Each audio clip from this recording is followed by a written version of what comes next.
এভাবে করে তারা যারা জমিন দস্যু হয়ে থাকে তারাও কিয়ামতের মাঠে উঠবে, তাদের ঘাড়টা অনেক মোটা হবে, তাদের ঘাড়ের ভিতরে একটা পতাকা হবে, পতাকার ভিতরে লেখা থাকবে গাদ্দার।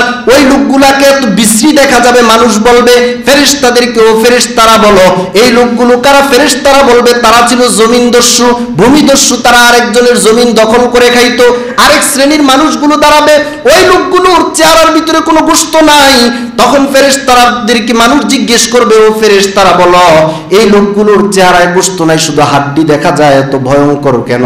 তখন ফেরেশতারা জবাব দিয়া বলবে এই লোকগুলো জমিনের ভিতরে জাকাতের টাকা মেরে খাইতো, জাকাত আদায় করার জন্য তার কাছে দিছিল, সে জাকাতটা পরিশোধ না করে খেয়ে ফেলছে, অথবা সে জাকাত খাওয়ার উপযুক্ত ছিল না, তারপরও ভিক্ষা করে জাকাত সে নিয়ে খাইতো। ওই লোকগুলো কিয়ামতের মাঠে উঠবে, চেহারায় কোনো গোশত থাকবে না, বলি নাউজুবিল্লাহ। আরেক শ্রেণীর মানুষ উঠবে, তাদের হাত আর পা এক সাইড গুলো ঝুলে থাকবে, প্যারালাইসিস রোগীর মতো, এক সাইড ভালো আর এক সাইড ঝুলে আছে, দেখতে অনেক খারাপ দেখা যায়, তারা কান্না করবে, চিল্লাবে। ফেরেশতাদেরকে মানুষ জিজ্ঞেস করবে, ও ফেরেশতারা এই যে এই ভিলেজ, এই এলাকার লোকগুলো যে এক পার্শ্ব ঝুলে আছে তারা কারা? ফেরেশতারা জবাব দিয়া বলবে এই লোকগুলো জমিনের ভিতরে একাধিক বিবাহ করেছে, কিন্তু দুই বউয়ের মাঝে সমতা বজায় রাখে নাই। একটাকে লুকায় বিবাহ করেছে, তার সাথে জুলুম করেছে, তার হক পরিশোধ করে নাই, শুধু ভোগ করার জন্য তাকে বিবাহ করেছে। একটাকে নিয়ে সবসময় চলতো, তো একাধিক বিবাহ করে সমতা বজায় না রাখলে সে যেমন সমতা বজায় রাখে নাই, আল্লাহ তার শরীরের সমতা বজায় না রেখে একটা সাইডকে প্যারালাইসিস রোগীর মতো ঝুলায় দিবেন, আর মানুষগুলো দেখে দেখে তাদেরকে ছি ছি বলবে, বলি নাউজুবিল্লাহ। তার মানে কিয়ামতের মাঠে যারা দাঁড়াবে তাদের বিভিন্ন স্তর হবে, তার ভিতরে যারা সুদ খাবে তারা জিনে ধরা রোগীর মতো উঠবে।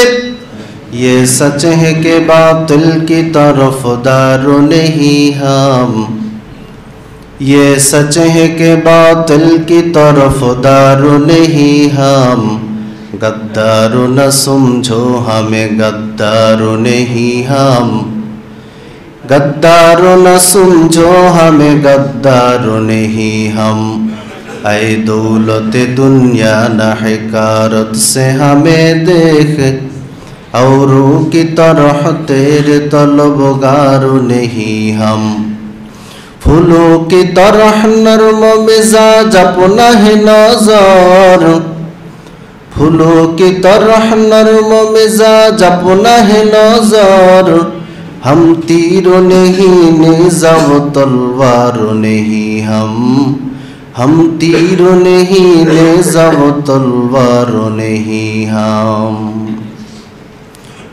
একটা হারাম পন্থা আছে, এভাবে তোমরা উপার্জন করিও না, তার মধ্যে একটা হলো সুদ। কোরআনে হাকিমে আল্লাহ বলেন, আউযু বিল্লাহি মিনাশ শাইতানির রাজীম, ইয়া আইয়ুহাল্লাযীনা আমানু লা তাকুলুর রিবা আযআফাম মুযাআফা ওয়াত্তাকুল্লাহা লাআল্লাকুম তুফলিহুন।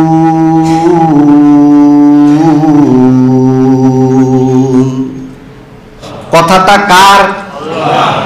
সরাসরি নিষেধ, লা তাকুলুর রিবা, এটাকে আরবি ব্যাকরণের নাহি বলা হয়, তার মানে নিষেধাজ্ঞা, ওয়ার্ডারের বিপরীত। তোমার জন্য এই পথ হারাম করে দিয়েছি। প্রশ্ন করবেন, হুজুর সুদ কাকে বলে? আহকামুল কোরআন আবু বকর জাসসাস রহমতুল্লাহ আলাইহির কিতাবের মধ্যে 1 নম্বর খণ্ড 455 নম্বর পৃষ্ঠায় লেখেন, হুয়াল করজুল মাশরুতু ফিহি আল আজালু ওয়া জিয়াদাতুল মালি আলাল মুস্তাকরিজি।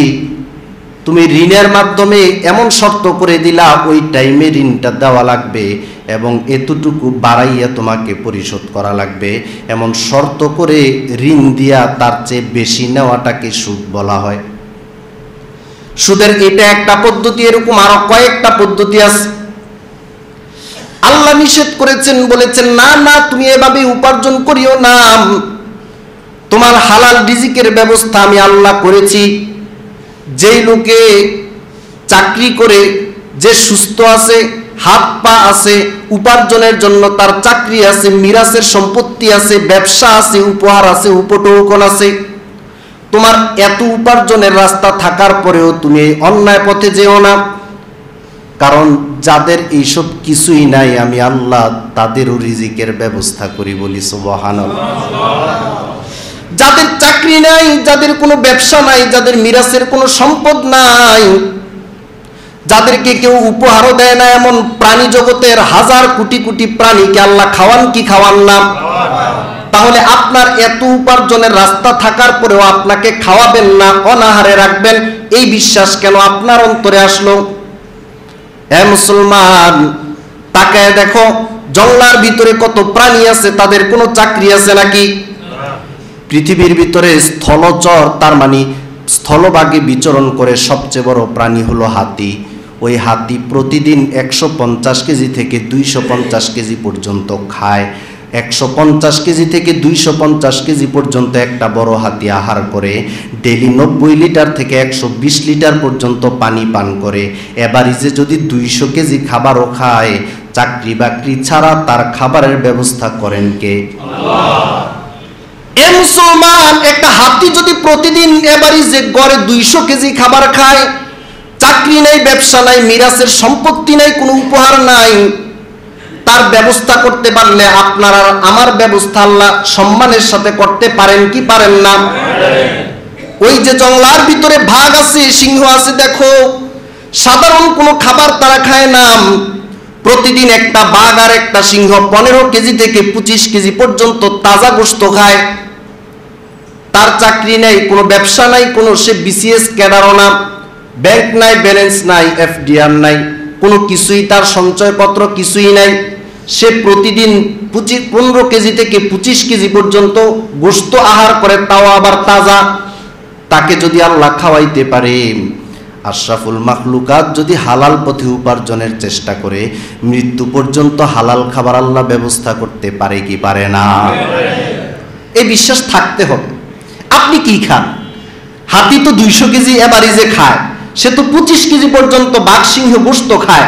আপনি আর আমি কি খাই? 2 প্লেট ভাত খাই, রাতের বেলা 2টা রুটি আর ভেজিটেবল খাই।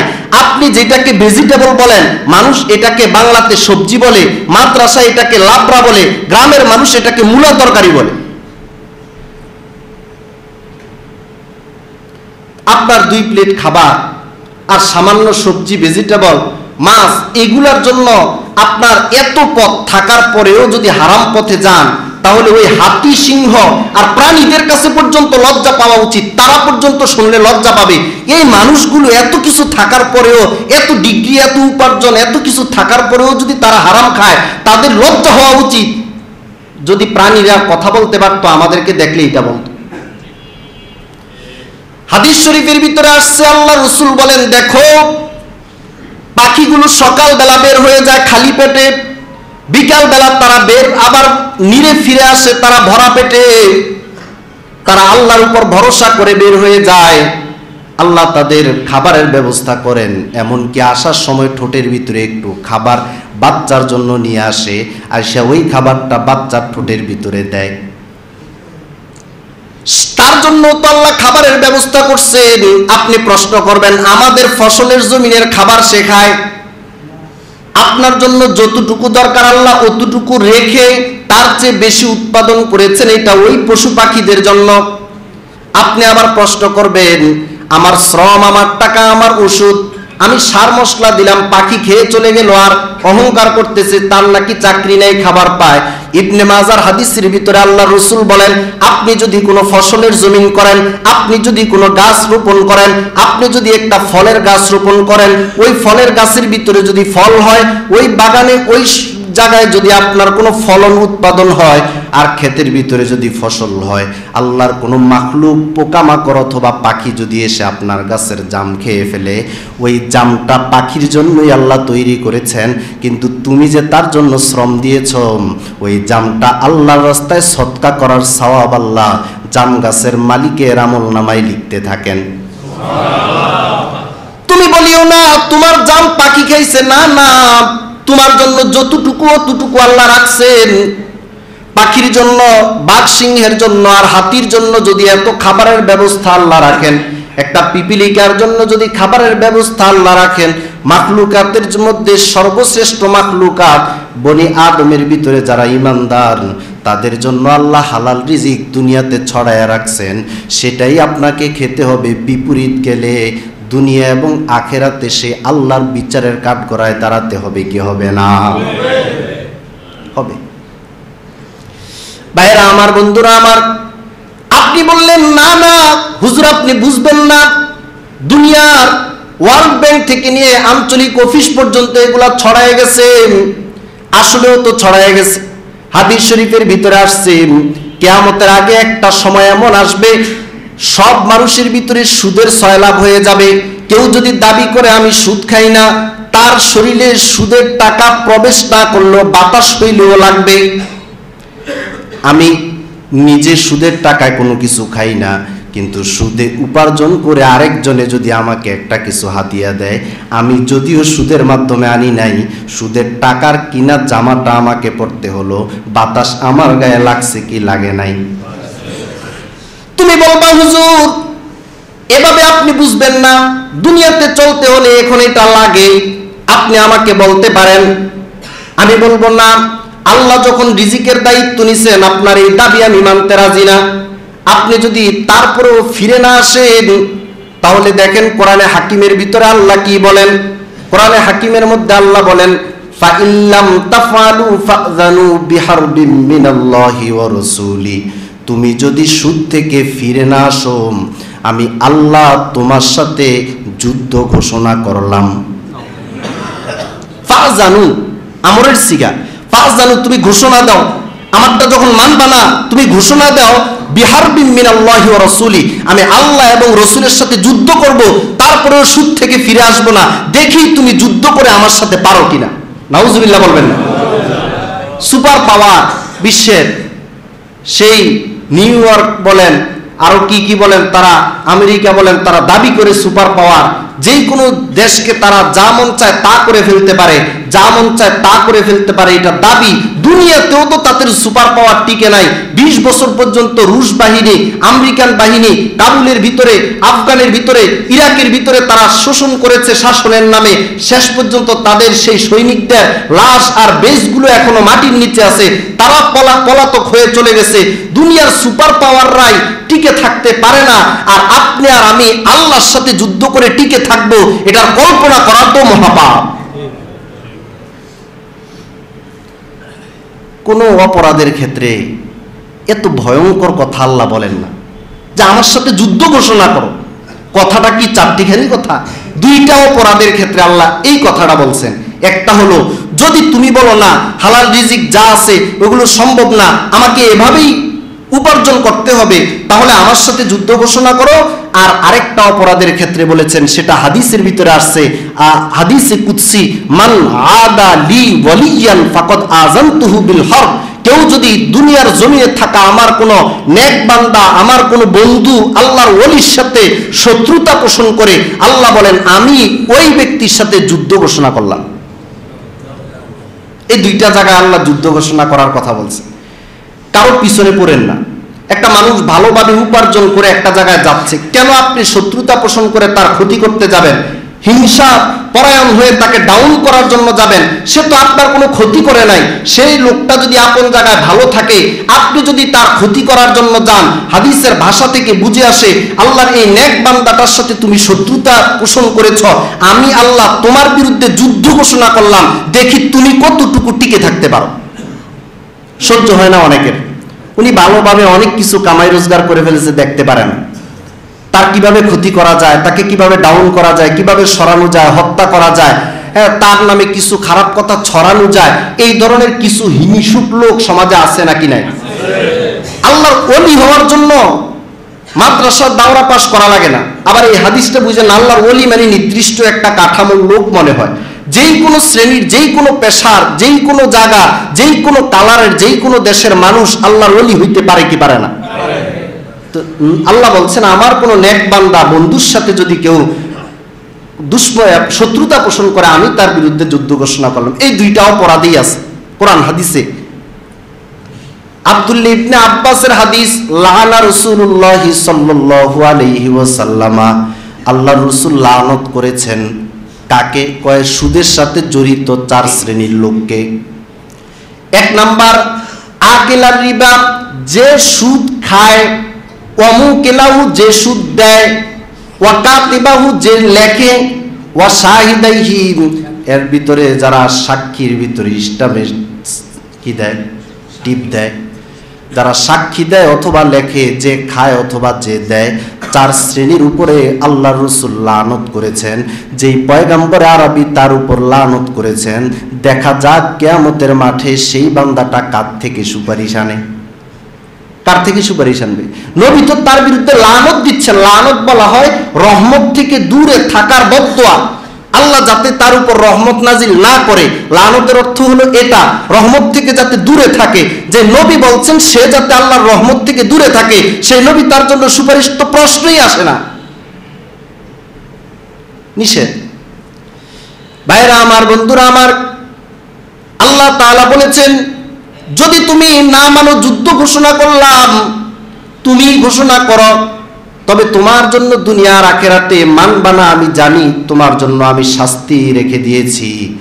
1 নাম্বার হলো আল্লাহ তাআলা কোরআনে বলেন ইয়ামহাকুল্লাহুর রিবা ওয়া ইউরবিস সাদাকাত ওয়াল্লাহু লা ইউহিব্বু কুল্লা কাফফারিন আথীম।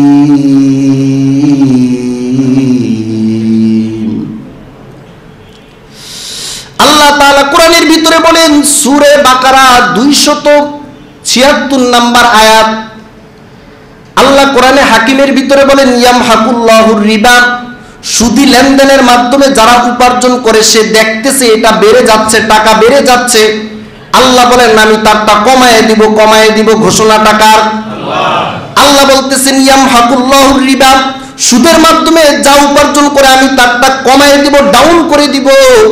ওয়ায়ুরবিস সাদাকাত, আর যদি সে দান সদকা যাকাতের মাধ্যমে অর্থনীতির চালায়, টাকা পয়সাগুলো চালায়, আমি এর মাধ্যমে, যাকাতের মাধ্যমে, দান সদকার মাধ্যমে পিছন থেকে বাড়ায়া দেওয়ার রাস্তা আমি আল্লাহ খুলে দেব। সুদি লেনদেনের মাধ্যমে অর্থনৈতিক ব্যবস্থাপনাকে আল্লাহ বলছেন আমি এটাকে, তুমি হয়তো দেখছো যে বাইরে আসতেছে, এটা আসলে আমি ডাউন করে দিব, তুমি কল্পনাও করতে পারবা না। এই দিক দিয়ে তুমি 50 টাকা সুদে আনছো, আরেক দিক দিয়ে 60 টাকা তোমার গচ্ছা হয়ে যাবে, চলে যাবে, তুমি কল্পনাও করতে পারবে না। এটাকে বলে কমায়া দেওয়া। বিপরীতে ওয়ায়ুরবিস সাদাকাত, যাকাত এবং দান সদকার অর্থনৈতিক ব্যবস্থা যদি করো, 1 কোটি টাকা, 2.5 লক্ষ টাকা যাকাত দিয়ে তুমি 97.5 লক্ষ টাকাকে ব্যবসায় বা কাজে লাগাও, ওই 97.5 লাখ টাকার ভিতরে আল্লাহ বরকত দিয়ে 1 কোটির থেকেও বেশি করাই দিবেন। তুমি যদি না দাও, এই পদ্ধতিতে না নিয়া সুদের মাধ্যমে বাড়াইতে যাও, পরে দেখবা কোনো এক সমস্যা এটা আবার 80 লাখ টাকা হয়ে গেছে। আল্লাহ বলছে যে আমি বাড়াই দেই দান সৎকার পদ্ধতি, কিন্তু সে রাজি না, সে রাজি না, এভাবেই খাবে। গভীরভাবে যদি বলি কথাটা, জানি না বুঝাইতে পারবো কিনা। উদাহরণস্বরূপ, আসলে সুদের মাধ্যমে দৃশ্যত টাকাটা বাড়ে, বাস্তবে টাকাটা বাড়ে না। উদাহরণস্বরূপ আমি বলি, 100 টাকা দিয়ে আপনি 110 টাকা আনলেন, দৃশ্যত 10 টাকা বাড়ছে, কিন্তু এই 10 টাকা যে দিছে বা ব্যাংকে যে দিল, এই টাকাটা সে কোত্থেকে দিছে? তার বাপের গাইড থেকে দেয়নি। সে ওই 100 টাকাটা আরেকজনকে সে লোন দিয়েছিল, ওই লোন থেকে সে 120 টাকা নিছিল, নিয়ে 10 টাকা আপনাকে দিছে, 10 টাকা তারা রাখছে। এখন যেই লোকটা 100 টাকা এনে 120 টাকা আবার লোন পরিশোধ করছে, ওই লোকটা 120 টাকা কোত্থেকে আনবে? 120 টাকা সে 100 টাকা দিয়ে যে কাপড় উৎপাদন করছে, এটা একটু বাড়াইয়া বিক্রি করবে। তো বাড়াইয়া যখন বিক্রি করবে, ওই টাকাটা তো আমরাই দিতে হবে। তো আমি 110 টাকা আনলাম, দৃশ্যত 10 টাকা বেশি পাইলাম, কিন্তু কিনবার সময় তো ওই যেই লোক লোন নিয়ে কোম্পানি দিয়েছিল, তার মাল কিনতে গিয়া 100 টাকার পণ্যটা তো 115 টাকা দিয়ে কিনলাম, পিছনে আমরা 5 টাকা লসে আইলাম। 10 টাকা বেশি আইনেও পণ্য কিনতে গিয়ে যখন আমরা 115 টাকা লাগছে 100 টাকার পণ্যটা, তাহলে এটা লাভে নাই, 5 টাকায় লসে আছে। একবারে সহজ বাংলা বললাম, ইসলামী ইকোনমি যারা অর্থনৈতিক ব্যবস্থাপনা নিয়ে আমাদের যে কিতাবাদিগুলো লেখা আছে, জাস্টিস মুফতি তকি উসমানী সাহেবের ইসলামী ব্যাংকিং ব্যবস্থার আর সুদী ব্যবস্থার ব্যাপার স্যাপারগুলো নিয়ে যখন আলোচনা হয়, গভীরে অনেক অনেক অনেক কথা, গ্লোবাল মানে বর্তমানে বিশ্বে কি চলছে, বিশ্ব ব্যাংক থেকে নিয়ে আমাদের এলাকা পর্যন্ত ছড়ায় গেছে, যেটা মানে নিষেধাজ্ঞা ছিল বড় কঠিন, সেটাই আরো বেশি ছড়াইছে আমাদের সমাজে। সুদের মাধ্যমে টাকা উপার্জন করে খাওয়া হারাম, এতটুকু বিশ্বাস হয়? কথা বলেন না, বিশ্বাস হয়? কুকুরের গোশত খাওয়া হালাল না হারাম? শুয়োরের গোশত খাওয়া হারাম। আপনাদের এখানে কেউই নাই যদি তাকে পেঁয়াজ দিয়া ভুনা করে প্রেসার কুকার দিয়া খুব জোশ হইছে এরকম করে শুয়োরের গোশত অথবা কুকুরের গোশত যদি ভুনা কইরা আপনাকে রুটি বানায়া রুটির সাথে গোশত খাইতে দেওয়া হয়, কেউ আছে যে শুয়োরের গোশত দিয়া রুটি দিয়া খাবে? কেন খাবে না? কারণ সে এখানে আল্লাহর নিষেধাজ্ঞা, যতই সুস্বাদু হোক, যত সুন্দর করে পাক করানো হোক, যতই জোশ লোক, লাভ নেই, আমার রব এখানে নিষেধ করেছেন। এটা যদি আপনি না খাইতে পারেন, এই নিষেধাজ্ঞাটাও তো আল্লাহ করেছেন। সুদের মাধ্যমে উপার্জন করলে আল্লাহ বলেন আমার সাথে যুদ্ধ করো, এটা অন্যায়, এটা পাপ, এটা মহাপাপ, ধ্বংসাত্মক 7টি পাপের একটা, এটাও তো আমার রবই করেছেন। ওইটা খান না, এটা খান, মানে বুঝা গেছে আপনি যদি এইটা খান সেইটাও খাইতে পারবেন। যে সুদের মাধ্যমে উপার্জনে খায় আল্লাহ নিষেধাজ্ঞার পরেও তার প্রতি এই কথা আমি কেমনি নিশ্চিত হতাম, সে তো শুয়োরের গোশত খাইতেও রাজি হবে। ভাইরা আমার, বন্ধুরা আমার, আল্লাহ তাআলা বলেছেন আমি এটা কমাই দেই, ডাউন করে দেই। আবার বলেন কিয়ামতের মাঠে মানুষগুলো যখন দাঁড়াবে, রব্বে হাকিম বলতেছেন আল্লাযীনা ইয়াকুলুনার রিবা লা ইয়াকুমুনা ইল্লা কামা ইয়াকুমুল্লাযী ইয়াতাখাব্বাতুহুশ শাইতানু মিনাল মাস। আল্লাহ তাআলা কোরআনে হাকিমের সূরা বাকারার 175 নম্বর আয়াতে বলেন, 3 নম্বর পারা 6 নম্বর পৃষ্ঠা, আল্লাযীনা ইয়াকুলুনার রিবা, যারা সুদ খায়, লা ইয়াকুমুনা, তারা কিয়ামতের মাঠে দাঁড়াবে না, ইল্লা কামা ইয়াকুমুল্লাযী, তবে এই লোকটা ওই ব্যক্তির মতো দাঁড়াবে, আল্লাযী ইয়াতাখাব্বাতুহুশ শাইতানু মিনাল মাস, যেই লোকটাকে জিনে ধরছে তার মতো। নাউজুবিল্লাহ বলেন। যেই লোকটাকে জিনে ধরে ওই লোকটা সাধারণ পাগলের চেয়েও ভয়ঙ্কর। পাগল তো তার মতো করে চলতেছে, বকবক করতেছে, কি বলে সে নিজেও জানে না। কিন্তু যে লোকটাকে জিনে ধরে, জিনে দুষ্ট জিনে যাকে ধরে তাকে 2-3 জনেও চাইপা ধইরা রাখতে পারে, তাকে 2-3 জনেও চাইপা ধরে রাখতে পারে না। সে চিল্লায়, হাতগুলো এদিক মারে ওই দিক মারে। তখন মা বাবা না পারলে অভিভাবকরা তাকে শিকল দিয়া বাঁধে, হাত পা গুলো খাটের সাথে শিকল দিয়া বেঁধে রাখে, তাকে চিল্লায়। ডাক্তার আনে, কবিরাজ আনে, কত কিছু আনে তার জিন তাড়ানোর জন্য। মানুষ যতক্ষণ জিনের আসরটা তার শরীর থেকে না যায়, আশপাশের কেউই ঘুমাইতে পারে না, স্বস্তিতে থাকতে পারে না। আল্লাহ বলেন কিয়ামতের মাঠে ওই লোকটা দাঁড়াবে, তবে এমন ভাবে দাঁড়াবে মনে হয় যেন তাকে জিনে ধরছে। অন্য মানুষগুলো তাদেরকে দেখে দেখে বলবে, ওই গ্রুপটাকে দেখে দেখে বলবে, ও ফেরেশতারা বলো এই লোকগুলো কারাম, আমরাও তো অপরাধী, তারাও মনে হয় অপরাধী, কিন্তু কি বড় অপরাধ তারা করেছে। তারা জিনে ধরা রোগীর মতো লাফালাফি করতেছে আর চিল্লাইতেছে। চিল্লানোর আওয়াজটাও সাধারণ কোনো আওয়াজ না। হাদিস থেকে বুঝে আসে, কারো গলার ভিতরে 2 আঙ্গুল দিয়া চাপ দিয়া ধরলে, শ্বাস ফেলতে না পারলে সে যেমন একটা গুংরায় গুংরায় আওয়াজ করবে, ওই লোকগুলো এভাবে লাফাইবে আর গুংরায় আওয়াজ করতে থাকবে। এবার যখন জিজ্ঞেস করা হবে ফেরেশতারা এগুলো কে, ফেরেশতারা জবাব দিয়ে বলবেন, হুম আকালাতুর রিবা, তারা হলো দুনিয়ার জমিনের ভিতরে যারা সুদী লেনদেনের সাথে জড়িত ছিল তারা। কারণ কিয়ামতের মাঠে যখন উঠবে সবাই একরকম না, কিছু মানুষ জমিনের ভিতরে উঠবে, কিয়ামতের মাঠে উঠবে, তাদের গর্দানগুলো অনেক লম্বা থাকবে, দেখতে অনেক সুন্দর দেখা যাবে, উঁচা লম্বা দেখা যাবে। ফেরেশতারা বলবে তারা হলো জমিনের ভিতরে যারা মুয়াজ্জিন ছিল, আল্লাহর তাওহীদের আওয়াজকে জমিনের ভিতরে জোরে জোরে বলতো, প্রতিদিন 5 বার বলতো। আল্লাহ তাদেরকে সম্মানের সাথে তাদেরকে উঁচা আর লম্বা করে দিয়েছেন, বলি সুবহানাল্লাহ। বিপরীতে যেই লোকগুলো পাপী হবে, তাদের এক গ্রুপ হয় ভূমিদস্যু, তার মানে জমিন দখল করে খায়, আত্মীয়র জমিন খায়, আপন ভাই বোনের জমিন খায়, চাচা ভাতিজার জমিন, ভাতিজা চাচার জমিন খায়, অথবা আইল ঠেলে নিজের জমিনকে বাড়ায় ফেলে। এভাবে করে তারা যারা জমিন দস্যু হয়ে থাকে তারাও কিয়ামতের মাঠে উঠবে। তাদের ঘাটটা অনেক মোটা হবে, তাদের ঘাড়ের ভিতরে একটা পতাকা হবে, পতাকার ভিতরে লেখা থাকবে গাদ্দার। ওই লোকগুলাকে এত বিশ্রী দেখা যাবে, মানুষ বলবে ফেরেশতাদেরকে, ও ফেরেশতারা বলো এই লোকগুলো কারা? ফেরেশতারা বলবে তারা ছিল জমিন দস্যু, ভূমি দস্যু, তারা আরেকজনের জমিন দখল করে খাইতো। আরেক শ্রেণীর মানুষগুলো দাঁড়াবে, ওই লোকগুলোর চেহারার ভিতরে কোনো গোশত নাই। তখন ফেরেশতাদেরকে মানুষ জিজ্ঞেস করবে, ও ফেরেশতারা বলো এই লোকগুলোর চেহারায় গোশত নাই, শুধু হাড্ডি দেখা যায়, এত ভয়ঙ্কর কেন? তখন ফেরেশতারা জবাব দিয়া বলবে এই লোকগুলো জমিনের ভিতরে যাকাতের টাকা মেরে খাইতো, যাকাত আদায় করার জন্য তার কাছে দিছিল, সে যাকাতটা পরিশোধ না করে খেয়ে ফেলছে, অথবা সে যাকাত খাওয়ার উপযুক্ত ছিল না, তারপরও ভিক্ষা করে যাকাত সে নিয়ে খাইতো। ওই লোকগুলো কিয়ামতের মাঠে উঠবে, চেহারায় কোনো গোশত থাকবে না, বলি নাউজুবিল্লাহ।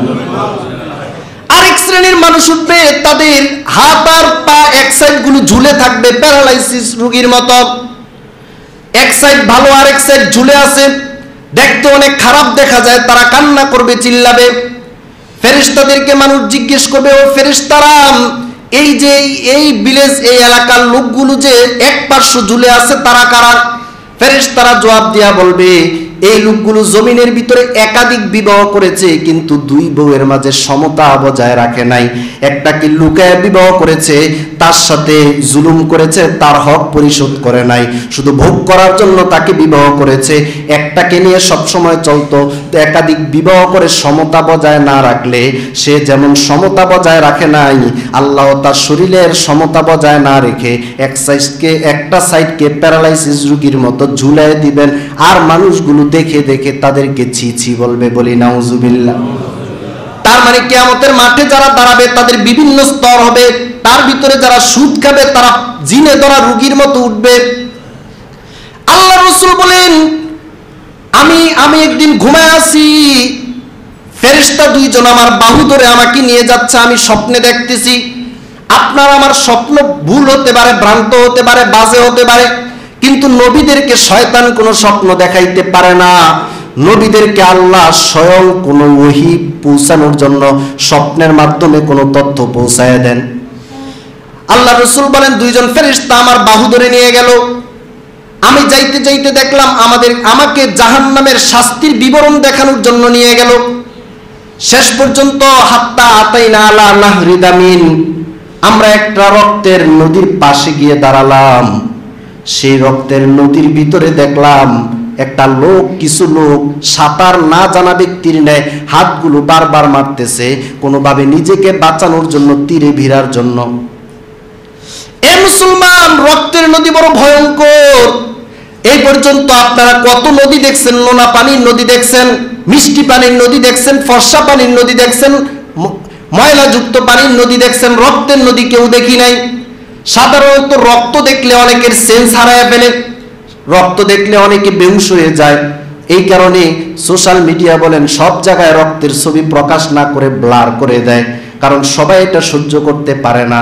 যেখানে রক্ত দেখলে আমাদের অবস্থা খারাপ হয়ে যায়, সেখানে রক্তের নদী, তাও আবার জাহান্নামের, তাও আবার শাস্তির, রক্তের নদীটা কত ভয়ঙ্কর হবে একটু কল্পনা করেন। পয়গম্বর বলতেছে নদীর পাড়ে আমি দাঁড়ালাম, আর ওই লোকটা শুধু হাত মারতেছে বাঁচার জন্য, সে চিল্লাইতেছে। যখন সে তীরে ভিড়ার জন্য কাছে চলে আসে, এই জায়গা দাঁড়ানো নদীর পাড়ে আরেকটা লোক দাঁড়ায় আছে বড় পাথর হাতে নিয়ে। লোকটা যখন নদীর পাড়ের দিকে আসতে চায় বাঁচার জন্য, পাড়ে দাঁড়ানো লোকটা, তীরে দাঁড়ানো লোকটা পাথর দিয়ে আঘাত করে আবার লোকটা মাঝখানে চলে যায়। আমি জিজ্ঞেস করলাম এই লোকটার কি অপরাধ, কেন এমন শাস্তি দেয়? তারা জবাব দিলেন এই লোকটা দুনিয়াতে গরিবের রক্ত চুষে চুষে সুদের মাধ্যমে উপার্জন করত, তাই রক্তের নদীর ভিতরে আল্লাহ তাদের শাস্তির ব্যবস্থা করেছে। এ মুসলমান, পয়গম্বর বলেন রাআইতু লাইলাতান মুসরিয়া বি, যে রাত্রে আমাকে মেরাজে আল্লাহ নিয়ে গেছেন, জান্নাতের নিয়ামত দেখাই দিয়েছেন, যান উম্মতকে বলে দেন। জাহান্নামের শাস্তি দেখাই দিয়েছেন, যান আপনি উম্মতকে বলে দেন। লাইলাতুল উসরিয়াবি, যেই রাত্রে আমাকে মেরাজের মধ্যে নেওয়া হলো, আমি আসলাম, এসে দেখলাম রাইত মারারতু আলা কওমিন, এক সম্প্রদায়ের পাশ দিয়ে আমি অতিক্রম করলাম। বুতুনুহুম কালবুয়ুত, তাদের পেটগুলা বড় বড় ঘরের মতো, বড় বড় বাড়ির মতো পেটগুলা বড় হয়ে আছে। ফিহাল হাইয়াতু, পেটের ভিতরে বিষাক্ত সাপ কেমন জানি নড়াচড়া করতেছে। ইউরা মিন যাহিরি বুতুনিহিম, তাদের পেটের বাইরে থেকে পেটের ভিতরের সাপগুলো দেখা যায়। এত ভয়ঙ্কর দৃশ্য দেখে আমি জিজ্ঞেস করলাম, মান হাউলা ইয়া জিবরিল, হে জিবরাইল বলো তো এই লোকগুলোর পেটটা এত বড় কেন, কেন তাদের পেটের ভিতরে সাপ বিচ্ছু? তখন জিবরাইল বললেন, হুম আকালাতুর রিবা, তারা জমিনের ভিতরে যারা সুদের মাধ্যমে খেয়ে নিজেদের পেট ভরার চেষ্টা করত, আল্লাহ তাদের পেটটাকে অস্বাভাবিক বড় করে সাপ বিচ্ছু দিয়ে ধ্বংসন করার শাস্তির ব্যবস্থা আখিরাতে করেছেন। জোরে জোরে বলি নাউজুবিল্লাহ। এটা কি সম্ভব? আপনার এত এত উপার্জনের রাস্তা থাকার পরে, পশু পাখিরা এত হালাল খাবার খাওয়ার সম্ভাবনা থাকার পরে, এই রাস্তাটা বাদে কি আপনার বাকি জীবন খাওয়ার জন্য আল্লাহ আপনাকে ব্যবস্থা করবে না? বাকি জীবন একটা ছাদের নিচে একটা ঘরে থাকার জন্য আপনার কি এতটুকু বিশ্বাস হয় না যে হালাল দিয়ে আল্লাহ ব্যবস্থা করতে পারেন? প্রশ্ন করবেন, হুজুর আপনি কি বুঝবেন? আপনি এই লাইনের কি জানেন? টাকা পয়সার বর্তমান যে অবস্থা, সুদের মাধ্যমে যদি বাড়ায়া না নেই তাহলে মূল্যস্ফীতিতে আমার টাকা তো মান কমে যাবে। আমি বুঝি, এতটুকু বুঝি, আসমানের উপর একটি বুঝি, নিচেরটি বুঝি, এত বছর আগের পড়ালেখা বুঝি, মাঝখানের এই কথাটা বুঝি না, এত এত নিচে নামি নাই। যারা ওইগুলো বুঝে কিছু এরাও বুঝে। ঠিক আছে, টাকার মূল্যস্ফীতিতে আপনার টাকার মান কমে যাচ্ছে। গত বছর 1 লক্ষ টাকা দিয়ে আপনি যা করতে পারতেন, এই বছর 1 লক্ষ টাকা দিয়ে বাড়ির কাজ তা করতে পারবেন না, টাকার মান কমে গেছে, তাই আপনি বাড়াইয়া নিয়ে লেভেলে রাখতে চাচ্ছেন। এটা আমি বুঝি, আমি জানি টাকার মান কমে যাচ্ছে। সুদ নিলে আপনার মান কমে যাবে, পরামর্শ হবে টাকার মান কমে যাক, আপনার মান যাতে না কমে। প্রশ্ন করবেন, হুজুর বিকল্প কি ব্যবস্থা আছে? জি, বিকল্প 2টা ব্যবস্থা আপনাদেরকে শোনায়া যায়। টাকার মাধ্যমে আপনি মূল্যস্ফীতিকে বিপরীতে রক্ষা করার জন্য 2টা রাস্তা। 1 নাম্বার হলো ব্যবসায়িক পদ্ধতি। কেমনে ব্যবসায়িক পদ্ধতি? একজন লোক আসছে ফ্রিজ কিনবে 50,000 টাকা সুদে নেওয়ার জন্য। আপনার কাছ থেকে, সুদ শব্দটা এখানে ব্যবহার না করে আপনার কাছ থেকে টাকা নেওয়ার জন্য। তা আপনি 50,000 টাকা খরচ দিবেন, সে 6 মাস 7 মাস পরে, 6 মাস পরে টাকা দিবে। তো আপনার টাকাটা তো 6 মাস পরে মান কমে গেল, সে 50,000 দিলেও তো লাভ নেই, মান তো কমে গেল। তা আপনি করেন, আপনি আমার থেকে ফ্রিজটা কিনেন। আপনি তো এখন সুদে নিলে আমাকে 6-7 হাজার টাকা বেশি দিবেন না, আপনি কোত্থেকে কি কিনবেন আমাকে একদিন নিয়ে যান। আপনার উপার্জনের একটা মাধ্যম। আপনি ফ্রিজটা দোকান থেকে কিনেন, কিনা তার কাছে ওই 50,000 টাকার ফ্রিজটা 57,000 টাকা বেচেন, তাহলে সে ওই আপনাকে ঋণের টাকাটা পরিশোধ করে দিবে। আপনার থেকে ঋণের টাকা নয়, বরং এখন বলা হবে ফ্রিজের টাকা পরিশোধ করে দিবে। ওই টাকাটা দিয়ে, এই টাকাটা দিয়ে আপনি বিক্রি করেন। আপনি কি করবেন? বা আমার 6 টন রড লাগবে, 6 টন রড আপনি কিনেন, কিনলে তার কাছে এটা বেশি দামে দেন, সে তো এমনিও সুদ দিলে বেশি দিত, পরিশোধ করতে বেশি পরিশোধ করতো না। তা আপনি বলেন যে আমি কিনি, আমি তোমার কাছে বেশি দামে বেচি, তখন আপনি ব্যবসার মাধ্যমে 1 লক্ষ টাকা বেশি নেন। এটা সুদ না, এটা ব্যবসা। 2 নাম্বার হলো মুজারাবা। মুজারাবার পদ্ধতিতে উপার্জন করা। মুজারাবা মানে আমার টাকা আপনার শ্রম। আমি বয়স হয়ে গেছে, আমার টাকা আছে, শ্রম দিতে পারি না, আপনার শ্রম দেওয়ার ক্ষমতা আছে, টাকা নাই। শরীয়তে বলে এই জায়গায় একটা পদ্ধতি রাখা আছে, সুদ নয়, মুজারাবা। সবগুলো ইসলামী ব্যাংকিং শরিয়া মোতাবেক পরিচালিত দায়িত্ব যারা নিয়েছে তাদের ভিতরে সবার ওখানে গিয়ে দেখবেন মুজারাবা সঞ্চয় প্রকল্প। এর অর্থ কি? যে আমি টাকাটা দিয়ে দিলাম, যাও তুমি পাইকারি বিক্রি করো, এই টাকা আমি তোমাকে দিলাম 1 লক্ষ টাকা, এই টাকা তো আমার, তুমি ব্যবসা করো, এর ভিতরে এই চালানে যা লাভ হবে প্রতি চালানে 50% আমার, 50% তোমার, মূল টাকা তো আমারই হয়ে যাবে। তাহলে আপনার টাকাটা টাকার জায়গায় থেকে মুজারাবার মাধ্যমে ওই শ্রমিকের শ্রমের অর্ধেক মূল্য আপনি নিয়ে নিতে পারবেন। এটাকে বলা হয় মুজারাবা সঞ্চয় প্রকল্প। তো টাকার মূল্যস্ফীতি রক্ষার জন্য এই 2টা প্রসিদ্ধ পদ্ধতি আছে, কিন্তু আপনি তো এটি মানতে রাজি না। এরকম আরো বলবেন যে হুজুর এখন আমরা এগুলো কেমনে রক্ষা করব? একটা সময় তো আমরা করে ফেলেছিলাম, এগুলোর টাকা তো জমা হয়ে গেছে, এখন কি করব? যদি সুদি লেনদেনের মাধ্যমে টাকা আপনার জমা হয়ে গেছে, তাহলে আপনি ওই টাকাটা কি করবেন? যদি আজকে থেকেই তওবা করেন, না প্রয়োজন নাই, হালাল ভাবে প্রয়োজনে একটু কম খাবো বা এভাবে খেয়ে যাবো, আমার বিশ্বাস আছে আল্লাহ আমাকে খাওয়াইতে পারবেন, টাকা যেহেতু জমা হয়ে গেছে সেটা কি করব? কিতাবের মধ্যে সবগুলো ফতোয়ার কিতাবে এই কথা লেখা, তাসাদ্দুক, আপনি সদকা করবেন মিন গায়রি নিয়াতিস সওয়াব, সওয়াবের নিয়ত ছাড়া। যারা যাকাত ফিতরা খাওয়ার উপযুক্ত ওই টাকাটা আপনি তাদেরকে দিয়ে দেন সওয়াবের নিয়ত ছাড়া, কারণ হারাম টাকায় সওয়াবের নিয়ত করা যাবে না। এখন আপনারা আবার অনেকে চালাক বেশি, বলবেন তাহলে হুজুর একটা কাজ করি, সুদের মাধ্যমে আসুক, এটি আর আমি খাবো না, এগুলো মাদ্রাসা মসজিদে দিয়ে ফেলবো। মানে উপার্জন করবেন এই নিয়তে যে ওই টাকাটা আমি খাবো না, মাদ্রাসা মসজিদে দিয়ে ফেলবো, এটা বড় মহাপাপ, আল্লাহর সাথে এটা আপনি মানে চালাকি করতে যাচ্ছেন। আপনি জানেন না কিয়ামতের মাঠে যখন আল্লাহ 5টা প্রশ্ন করবে, তার ভিতরে 4 নাম্বার প্রশ্নটা হলো আগে উপার্জন করছো কিভাবে এটা বলো, ব্যয় করছো কিভাবে এটা পরে। আপনি যদি বলেন সুদের মাধ্যমে আমি উপার্জন করে নেই, এগুলো রমজান আসলে মাদ্রাসা মসজিদে দিয়ে দিব, আপনি দিছেন কোন জায়গায় এটা পরে, ফেরেশতা আগে জিজ্ঞেস করবো উপার্জন করছো কিভাবে, বলবেন সুদের মাধ্যমে, পিঠা দেওয়া তখনই খাই নেবে, মাইক তো তখনই শুরু হয়ে যাবে। তার আগে এই মাইলের পরে না বলা হবে দিছো কোন জায়গায়, এই নিয়তে উপার্জন করা সম্ভব না। বলে ব্যাংকে রাখলে হুজুর দেয়, নো, অসম্ভব কথা। সব ব্যাংকের ভিতরে নন ইন্টারেস্ট একটা অপশন আছে, আপনার থেকে উল্টা টাকা কেটে নেবে, টাকা এখানে সেভ রাখার জন্য। অনেক সময় ভালো ভালো মানুষরা না বুঝার কারণে এমন করে। আল্লাহর কি মানে কি লীলা খেলা বলবো, যে কিছু কিছু মাদ্রাসার টাকা, মসজিদের টাকা, ভালো ভালো স্বেচ্ছাসেবী সংগঠনের টাকা পর্যন্ত সুদের মাধ্যমে লাগায় রাখে।